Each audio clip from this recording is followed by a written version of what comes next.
स्वागत है सभी मित्रों का पतंजलि योग सूत्र भाग 1। और उसके आज हम 15वें प्रवचन में हैं। और प्रवचन का नाम है गुरुओं का गुरु। तो कुछ सूत्र हैं पतंजलि के। मैं पढ़ता हूँ। पहला है कि पूर्वेशामपि गुरु कालेना न वच्छेदात्।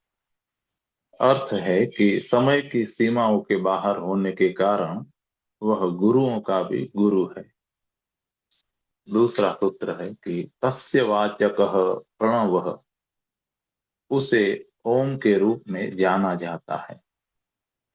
तीसरा सूत्र है तज पस्त तज तज पस्तदर्थ भावनम।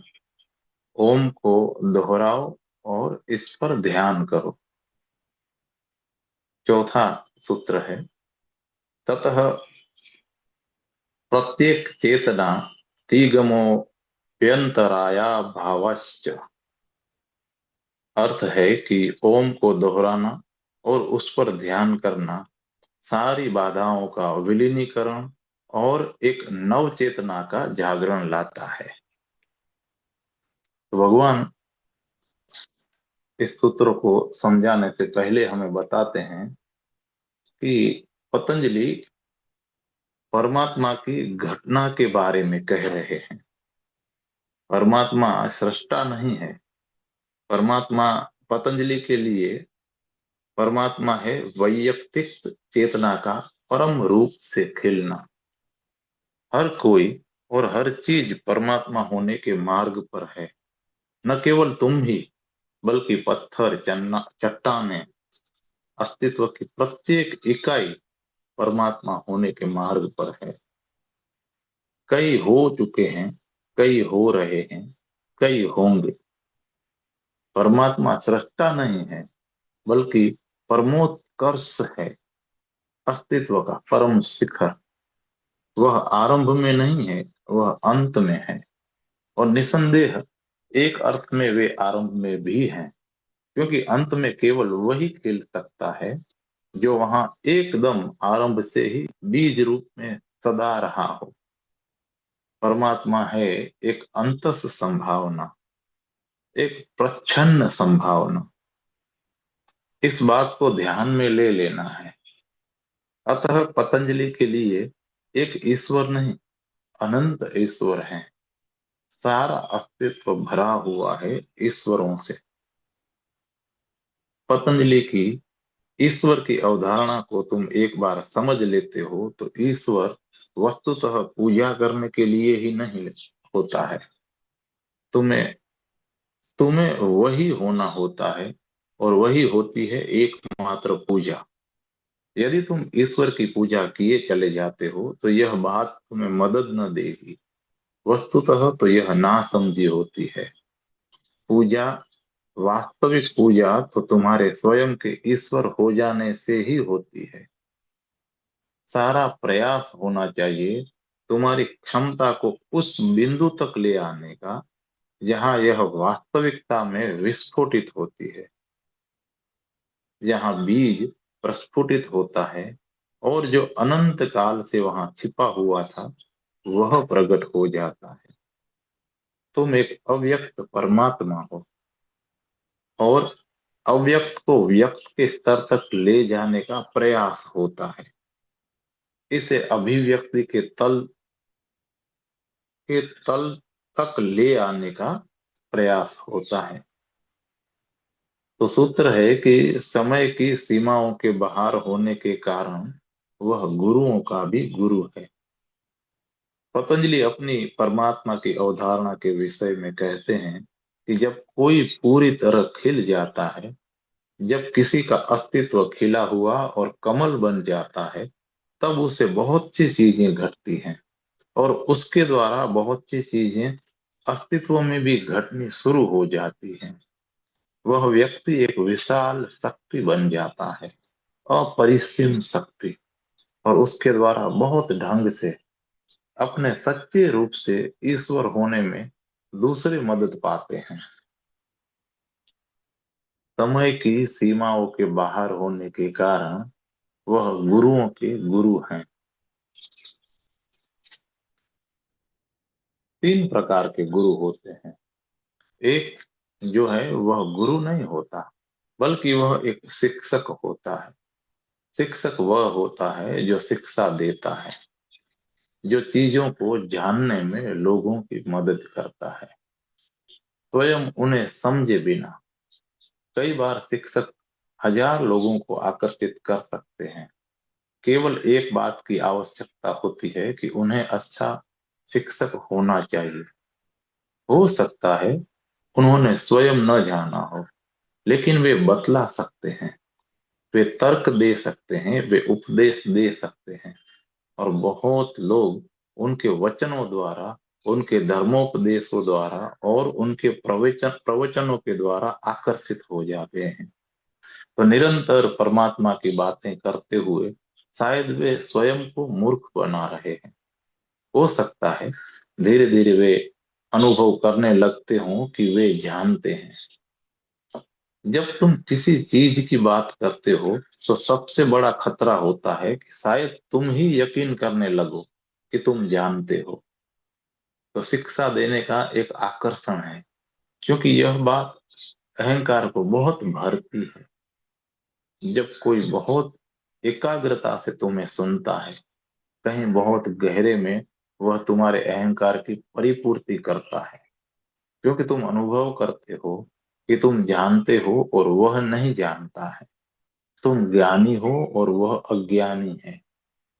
ऐसा हुआ है कि एक पादरी को, बड़े पादरी को पागल खाने में बुलाया गया और वहां रहने वालों से कुछ शब्द कहने को कहा। पादरी ज्यादा अपेक्षा न करता था, बल्कि वह तो हैरान हो गया।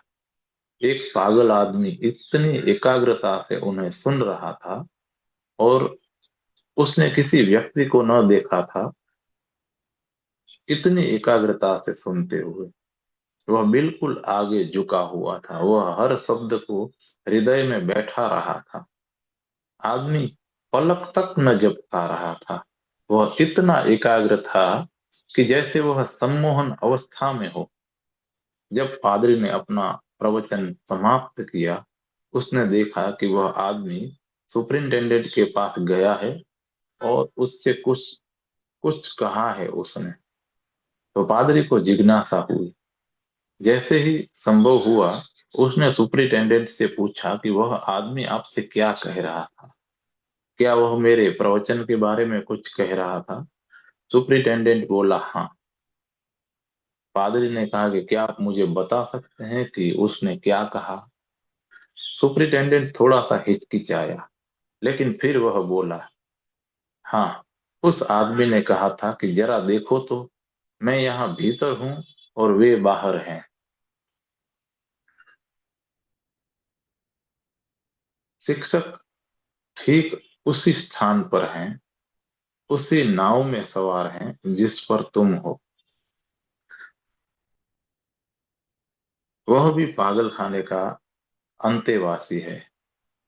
उसके पास तुमसे कुछ ज्यादा नहीं है, बस थोड़ी सी ज्यादा जानकारी है। जानकारी का कोई अर्थ नहीं है, तुम भी इसे इकट्ठा कर सकते हो। साधारणतया औसत बुद्धिमानी की आवश्यकता होती है जानकारी एकत्रित करने के लिए। बहुत विशिष्ट होने की जरूरत नहीं है, बहुत प्रतिभाशाली होने की भी जरूरत नहीं है। मात्र औसत बुद्धिमानी काफी है। तुम सूचनाएं एकत्रित कर सकते हो, तुम किए चले जा सकते हो एकत्रित, तुम बन सकते हो शिक्षक। शिक्षक वह है जो बिना जाने जानता है। यदि वह अच्छा वक्ता है, अच्छा लेखक, यदि उसके पास अस्तित्व है, यदि उसके पास उसका निश्चित जादू भरा आकर्षण है, चुंबकीय आंखें हैं, ओजस्वी शरीर है, तो वह अनेक लोगों को आकर्षित कर सकता है और धीरे धीरे वह अधिकाधिक कुशल बन जाता है। लेकिन उसके आसपास के लोग शिष्य नहीं हो सकते, वे विद्यार्थी रहेंगे। चाहे वह दावा करता फिरे कि वह गुरु है, वह तुम्हें शिष्य नहीं बना सकता है। अधिक से अधिक वह तुम्हें एक विद्यार्थी बना सकता है। और विद्यार्थी वह है जो ज्यादा जानकारी की तलाश में है, और शिक्षक वह है जो ज्यादा जानकारी को इकट्ठी कर चुका है। यह पहली प्रकार का गुरु होता है जो बिल्कुल गुरु नहीं होता है। फिर होता है दूसरे प्रकार का गुरु, वह जिसने स्वयं को जान लिया है। जो कुछ वह कहता है वह हेराक्लतु की भांति कह सकता है कि मैंने खोज लिया, या बुद्ध की भांति कह सकता है कि मैंने पा लिया। हेराक्लतु ज्यादा विनम्र हैं। वे उन लोगों से बोल रहे थे जो नहीं समझ सकते थे। यदि वे बुद्ध की भांति बोलते होते कि मैंने पा लिया। बुद्ध कहते हैं, अब तक जितने भी बुद्ध पुरुष हुए उनमें सबसे अधिक संपूर्ण बुद्ध पुरुष हूं। तो यह अहंकार पूर्ण मालूम पड़ता है तो भी है नहीं।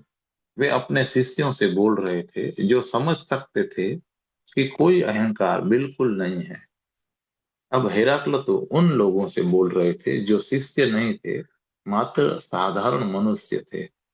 वे नहीं समझते होंगे।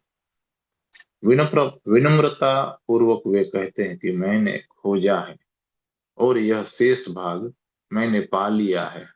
वह छोड़ देते हैं तुम्हारी कल्पना शक्ति के ऊपर। बुद्ध कभी नहीं कहते हैं कि मैंने खोजा है। वे कहते हैं मैंने पा लिया है। और ऐसी संबोधि पहले कभी नहीं घटी है। यह पूर्ण रूपेण चरम है। जिसने पा लिया है वह गुरु है। वह शिष्यों को ग्रहण करेगा। विद्यार्थी रोक दिए जाते हैं। विद्यार्थी अपने आप वहां नहीं जा सकते। यदि वे बेमतलब आ जाएं और किसी तरह पहुंच भी जाएं तो जितनी जल्दी संभव हो वे चल, क्योंकि वह अधिक ज्ञान एकत्रित करने में तुम्हारी मदद न करेगा। वह तुम्हें रूपांतरित करने की कोशिश करेगा। वह तुम्हें देगा तुम्हारी अंतःसत्ता, बीइंग, न कि ज्ञान। वह तुम्हें देगा अधिक अस्तित्व, न कि अधिक ज्ञान। वह तुम्हें केंद्र में अवस्थित करेगा। और केंद्र है कहीं नाभि के निकट में, सिर में नहीं। जो कुछ सिर में रहता है वह एक्सेंट्रिक होता है, यानी कि विकेंद्रित होता है। यह शब्द सुंदर है। अंग्रेजी का यह शब्द एक्सेंट्रिक का अर्थ है कि केंद्र से दूर। वस्तुतः जो कोई मस्तिष्क में रहता है पागल होता है। मस्तिष्क बाहर की चीज है। तुम तुम रह सकते हो तुम्हारे पैरों में, या तुम रह सकते हो तुम्हारे सिर में। केंद्र से बनी दूरी वही होती है। केंद्र है कहीं नाभि के निकट में। तो एक शिक्षक मस्तिष्क में बद्धमूल होने में तुम्हारी मदद करता है। गुरु तुम्हारे सिर से तुम्हें उखाड़ देगा और तुम्हें पुनरोपित कर देगा। यह यथार्थ रूप से पुनरोपण ही है। तो इसमें बहुत अधिक पीड़ा होती है और यह होनी ही है। पीड़ा है, व्यथा है। क्योंकि जब तुम पुनरोपण करते हो तो पौधे को जमीन से उखाड़ना ही होता है। हमेशा ऐसा ही होता रहा है और तब फिर से इसे नई मिट्टी में रोपना होता है। इसमें समय लगेगा। पुराने पत्ते गिर जाएंगे। सारा पौधा एक पीड़ा में से, अनिश्चितता में से गुजरेगा, और न जानते हुए कि वह बचने वाला है कि नहीं। यह पुनर्जन्म होता है। तो शिक्षक के साथ कोई पुनर्जन्म नहीं है, गुरु के साथ पुनर्जन्म होता है। सुकरात ठीक है, वह कहता है कि मैं हूं मिडवाइफ, एक दाई। हाँ, गुरु एक दाई होती है। पुनर्जीवित होने में वह तुम्हें मदद देता है, पर इसका अर्थ होता है कि तुम्हें मरना होगा। केवल तभी तुम पुनर्जीवित हो सकते हो। अतः गुरु केवल दाई ही नहीं होते। सुकरात एक आधी बात कर रहा है। गुरु मार डालने वाला भी होता है। एक वधिक और एक दाई दोनों का जोड़। पहले वह तुम्हें मारेगा, तुम जिस रूप में हो, और केवल तभी नया बाहर आ सकता है तुमसे।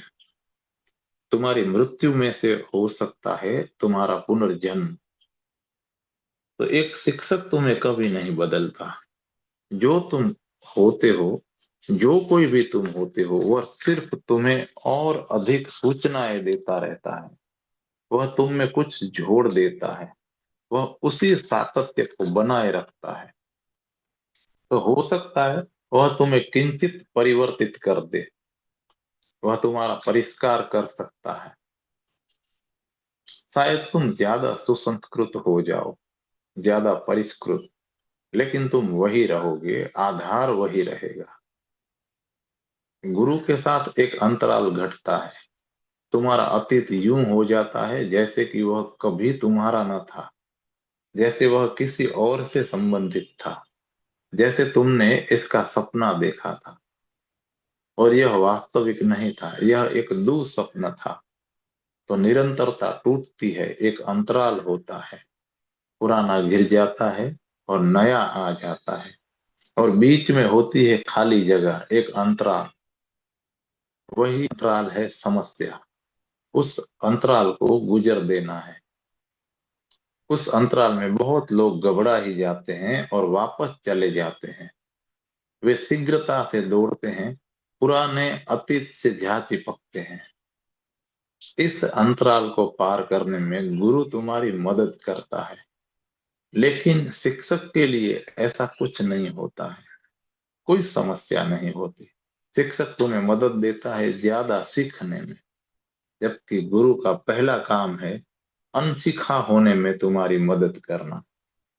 और यही भेद है।